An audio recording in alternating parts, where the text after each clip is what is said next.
The world of Mass Effect has a seedy underbelly, which is often utilised by both the notorious and reputable to their own ends.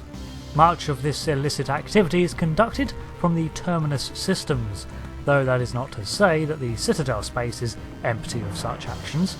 Ask anyone where to go in the Terminus to conduct business, and they'll often suggest starting at the end, at Omega. Hi all, Rick here, and today we're looking into the origins and function of the infamous station with no ruler and only one rule. This station is located within the rose-coloured Omega Nebula in the Terminus systems. Terminus means end of the line, the termination of a journey, and it's at the galactic northmost edge of the Milky Way, a suitable location for a base named Omega. This nebula seems to be inspired by the real M17 Messier object of the same name that was discovered in 1745 by Philippe Lois de Chazoux. However, estimates put the real Omega Nebula at only around 6,000 light years from Earth, not across the entire galaxy, so some artistic license has been taken, or this nebula is not supposed to be the same one. Which is fine, there are a lot of them out there. Within the blanket of this 11 light-year nebula lies the solar system Certifiably.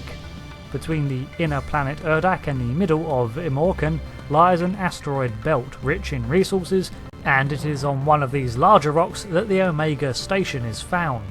Within this area of space there orbits two mass relays, one of which is the infamous Death Trap, the Omega-4 relay.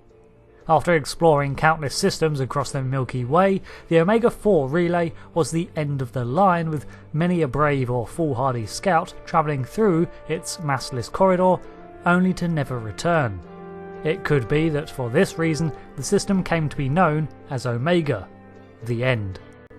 Of course, throughout the events of the game we learn that this is because the relay terminates at the centre of the galaxy, where the gravitational forces and tightly packed debris create navigational hazards that can take the unprepared by surprise.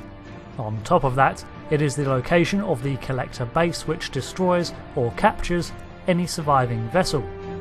They make use of the Omega-4 relay with a specialised IFF that triggers the relay to become more accurate and safely drop them in a stable zone. Ships without this addition face poor odds of hitting this small safety margin. The station Omega was an Element Zero rich asteroid that had been pegged as a mine by the Protheans for its rare mineral sometime between 68 to 50,000 years before the events of the first game. However, it proved to be too much of an effort to reach the deeper deposits, and the site was abandoned for easier targets. Millennia later, in the time of the current Citadel races, they came to the same conclusion when they discovered it. However, the asteroid was cracked open by the impact of another rock, and suddenly, interested parties descended on the now easily accessible ESO veins. Being so far from Citadel space, opportunistic thieves and the like also joined the gold rush to mine the wealth. The station grew from there in towers that expanded from the natural rock face as space became a premium. Mass Effect field generators and emitters were constructed around the circumference of the rock to deflect any further collisions that could jeopardise the mining. This gave Omega its distinctive shape and a total length of 44.7 kilometres. Because the station was constructed by multiple factions and parties, no single unified government emerged, and to this day it lacks one. This continues the trend that Omega is a haven for those of ill intent, and the lawless land draws all sorts of nefarious individuals, even though the mines are still active. Internally, these sprawling corridors and open areas are divided up into districts in a grim reflection of the Citadel's wards.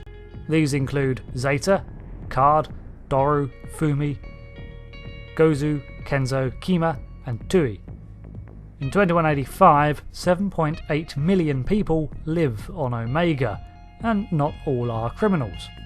There are those who are genuinely there to mine on behalf of some private company or such. Order is imposed by those with power on Omega. and this means that it is usually the organised mercenary bands that gain control of the station. Currently, it is the pirate queen, Arietta Loic, who holds the greatest influence in Omega, who has retained her ruthless hold on the station for over 200 years, since she dethroned the former crime lord, Patriarch, a name she later gave the defeated Krogan to insult him, as the word has no equivalent nor meaning in Asari. Arietta Loic came to the station as an exotic dancer at Afterlife, a club, until she killed the owner and took over. From there she affiliated herself with Patriarch until she overthrew him too, and has ruled from there ever since, except for a brief time in 2186, where the organisation Cerberus invaded and commandeers Omega under the overview of General Oleg Petrovsky. This was done to secure Element Zero supplies for Cerberus operations and use it as a staging ground for further actions in the Terminus. With the help of Commander Shepard, Arietta Loic returns to Omega and resumes control of the station, meeting up with the Talon mercenary group, which placed an emphasis on protecting the citizens of Omega. Together they were able to oust the Cerberus forces, and the Talons were made the de facto security force, allied to Loic. The lawless nature of Omega means that many a petty crime is witnessed in its streets, while scams, deals and illicit trade flow through its docks. This darker corner of the galaxy is also home for those that are lost or seeking to disappear, as many have learned that asking questions is dangerous, and while there is a scaffolding of a system in place, it is run by individuals who have little oversight. Of course, there are those on Omega who are not simply out to get you. There are many civilians who live in its expansive residential districts and seek to earn a living however they can, but often they too are drawn into its nefarious web. This leads to a large population of poor and destitute who scrounge for what little they can to eke out a living. These horrid living conditions were exacerbated in 2185 by a plague that was introduced to the residential districts by Vorcha under the direction of the Collectors. This plague was combated and contained by the mercenary squads, who were burning the bodies of the dead to try to keep it from spreading. With a lack of medical facilities, the only option was to quarantine the afflicted districts, while Mordin Solus, a morally flexible Solarian, was one of the few trying to create a cure. Around this time too, the station also had a problem with a vigilante named Archangel who had begun to target and disrupt criminal affairs on the station. As it is the majority of business on Omega, his efforts were no small nuisance to the local mercenary groups who put aside their differences to tackle the threat. A hazy atmosphere permeates the open spaces of Omega, likely a byproduct of the mines and reactors, as well as the myriad of different cultures which lends to the grimy ambience. The architecture can change from one level to the next, from the standard prefabricated styles common from the Citadel races to heavily industrialised zones. The station itself houses all the means to support a colony, including water treatment plants, environmental systems, though it seems that the majority of its food is imported by trade. There are numerous stores and businesses that flourish on Omega, and the docks are always busy with traffic. It has a centralised power system, although independent generators are commonly used. Most of this power comes from the several reactors buried deep within the mines, which support the environmental systems and Mass Effect fields. After Petrovsky's invasion, he installed greater defences on Omega, bolstering its capabilities, and rerouted much of Omega's operations to the Afterlife Club, converting it into a command centre of sorts. The station, unlike the Citadel, is completely a product of the current cycle of races, one outside of the Reaper's plan, and as such, in many ways, a safer place to be than the Citadel. This is why it became such a priority for Cerberus.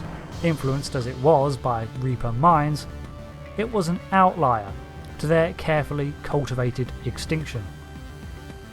As long as there are laws and societies, there will always be places like Omega, just on the fringes of civilization, where the lawless can prosper over the less fortunate.